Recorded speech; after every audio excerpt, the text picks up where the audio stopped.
Hey everyone, welcome to another Lazy Shell tutorial video. Today we're talking about palettes.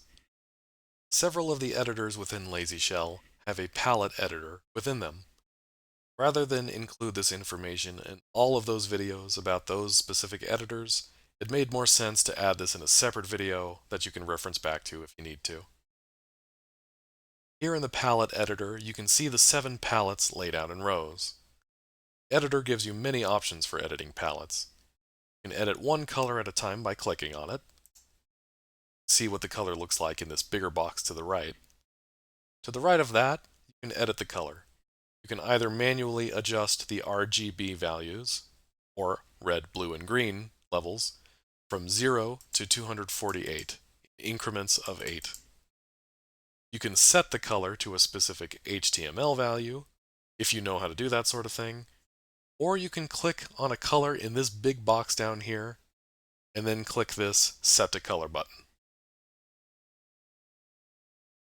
Other options let you edit multiple colors at a time using various effects and adjustments. These adjustments will apply to any color that is selected in this area up above. These small blue boxes on the left control the rows of the colors affected, while these small blue boxes up above control the column of the colors affected. You can unselect and reselect these boxes by clicking on them. If the row and column boxes of any given color are both blue, that color will be changed by any adjustments made down below. For example, if this row is blue and this column box is blue, then this color will be changed by anything changed below. By default, all boxes are selected when you open a palette editor, so any changes made will affect all colors. Similarly to this area on the right, you can edit the RGB values for multiple colors at a time. In general, the further to the right you slide the scale, the more of that color will be present in the colors selected.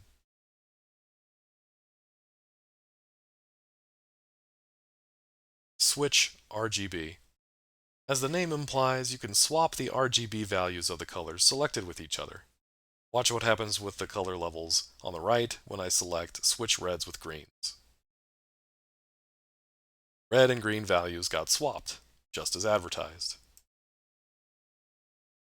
Equalize RGB. You might have already guessed this, but this works very similarly to the Switch RGB option. Instead of switching the RGB values, it makes them the same. The option on the left is the one you're changing. The option on the right is what you're changing it to. Once again, look at the right side. Watch what happens when I set green values equal to red. There you go. The red value was 144, and now the green is too.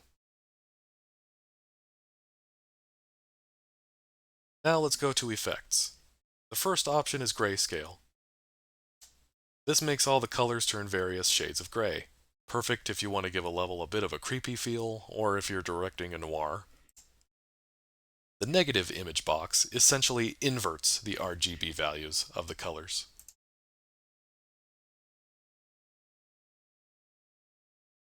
Brightness lightens up the colors.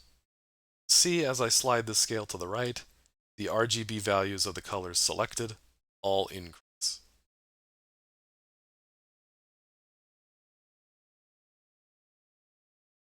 Contrast is used to make colors more vibrant and stand out in comparison to each other, but it's also very fickle. You can't move this too far in either direction, or the colors will be too dark, washed out.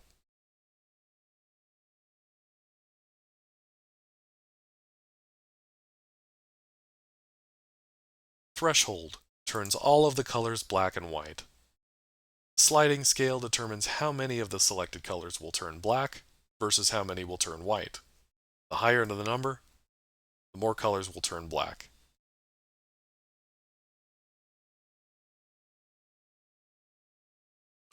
Colorizing lets you choose a color and make all of the selected colors turn different shades of that color. This first bar lets you choose the color. This second bar lets you choose the intensity at which color is applied. The higher the number, the more colorful the colors will appear.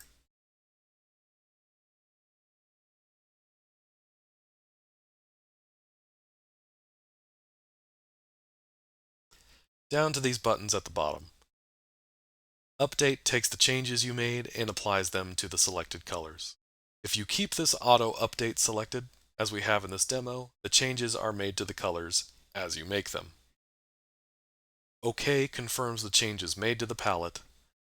You must still save the ROM in order to keep these changes. If you exit out of whatever editor you're using without saving, the palette changes won't save. Cancel disregards the changes you made. It exits out of the palette editor and resets the palettes back to what they were before you opened up the palette editor. Reset resets the palettes back to what they were before you opened up the palette editor. And that's all you need to know about palettes.